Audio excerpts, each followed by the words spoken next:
So that's the exciting part here. How did it started? What was the facility here before? We had nothing. Nothing was here, was a golf course. So we started from a golf course. We're sitting here in the EXKA driving range.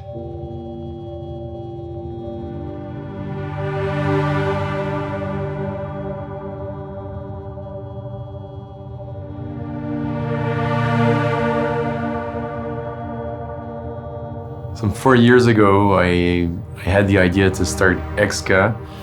The company didn't even have a name, and the idea was to supply elite starting material to the industry and also to provide extraction services for value-added products of cannabis.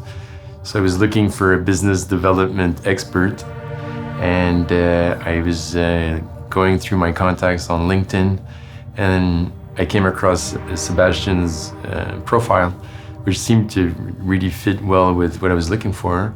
Who called me concerning a project that he had in cannabis. He said, "Oh, I'm buying a golf course, and are you interested to collaborate with me in that project?" So I said, "I got a golf course, start a cannabis company. You're crazy."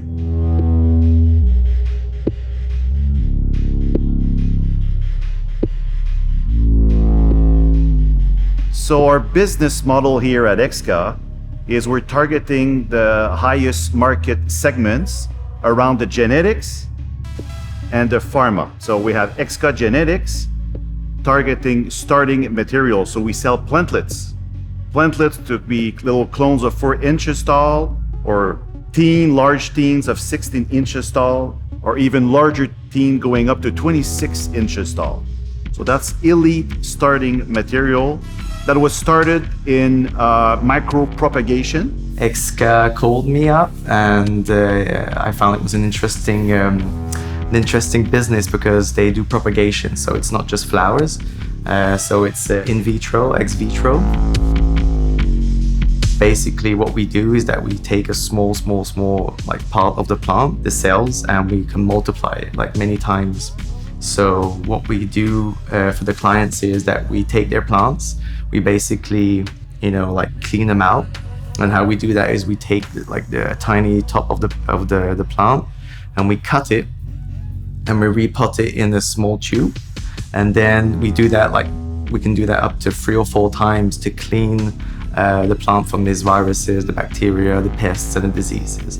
So what happens is that the growth of the plant grows faster than the virus, so the virus can't go up. So we cut the head off, and we just repot it until we wash, say, the virus away. We also maintain varieties in vitro in our clonal repositories. We have a collection of close to 150 different cannabis varieties that we maintain in aseptic conditions in perpetuity. You're a licensed producer in Canada. You have a genetic that you very close to your heart. You can store it here indefinitely, and then we can propagate your genetics in vitro, from an in vitro environment to an ex vitro environment. Ex vitro, what I mean is from like a test tube to the earth. And then we sell those elite starting material to licensed producers. We can offer a made to order. You get the genetic, we propagate it, and we also have a made to stock. So we have our own genetic available for the licensed producers to buy it and grow it.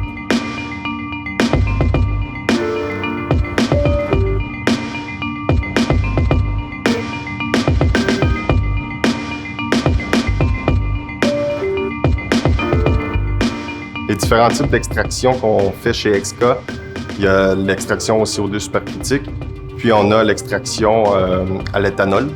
Donc on débute tous les deux avec la matière première, donc soit le chanvre ou soit le cannabis. Il y a une autre méthode chez EXKA qu'on utilise massivement, c'est l'extraction à l'éthanol froide, donc la cold quet qu'on appelle, puis la matière première, donc la biomasse de chanvre ou de cannabis, est mélangée à de l'éthanol pendant un certain temps. Puis par la suite, on va filtrer la biomasse résiduelle et toutes les poussières pour récupérer seulement le filtrat qui est l'éthanol composé de terpènes, de cannabinoïdes et composé d'intérêts. On va aller purger cet éthanol-là, aller retirer cet éthanol-là de notre huile crue crew d'oil qu'on souhaite obtenir pour par la suite éviter de devoir faire une étape de winterization comme pour le CO2 supercritique. Donc, le cold quet permet d'éviter complètement l'étape d'hivernation, winterization, qui peut prendre 1 à 3 jours. Puis par la suite, encore là, cette huile-là va être décarboxylée, donc rendre les cannabinoïdes sous forme active, donc passer de l'état acide à l'état neutre. Puis par la suite, aller dans le procédé de distillation pour obtenir le même type de distillat que pour ce qui est de l'extraction au CO2 supercritique. I like the business model of EXKA because it essentially is based on the fact that you're looking to sell plantlets to your B2B customers. And then if they end up trying to put that to market, then great. But if they can't, we can then buy them back and then reintegrate it into the market. And so they're never really at a loss. There's always a partner there to help them. We're always there to help them, to consult them in any way really, and to help them optimize their yields as well, and trying to figure out what sort of phenotype or what sort of plant response they're looking for inside of their cultivation method. And so it makes it interesting for someone who is relatively smaller, might have a harder time to compete. We founded this company in 2018. The first 2 years were just design and construction and raising funds. And then the second year, we're also just building the team and assembling qualified people to work with us and to apply for the license, because we needed a license with Health Canada, which is pretty strict in requirements. So we've got all our licenses now. The second year we made about $40,000 in revenues. So that was just the start. The third year we raised that to $1.8 million. So that was some 4,000% growth, which is unsustainable, but we're still there. And now we're tracking at about $1 million in revenue per quarter. And we're hoping to get to $1 million a month in revenue by the end of 2022. And the most important thing is that right now the cannabis industry, companies have been struggling to be profitable and even to break even. So here at EXKA, one of our main objective is to become profitable in 2022 and to be one of the few companies in Canada and the world to make profits out of this really challenging, high barrier industry that is cannabis. Now, after 3 years, the latest numbers from Statistics Canada shows that the sales, these are the legal sales of cannabis now, are about $400 million per month, which translates to $4.8 billion per year. So it's a real industry. It's a $5 billion industry where now you have thousands of people who have real jobs that pay taxes and that provide quality product to the industry in regulated channels.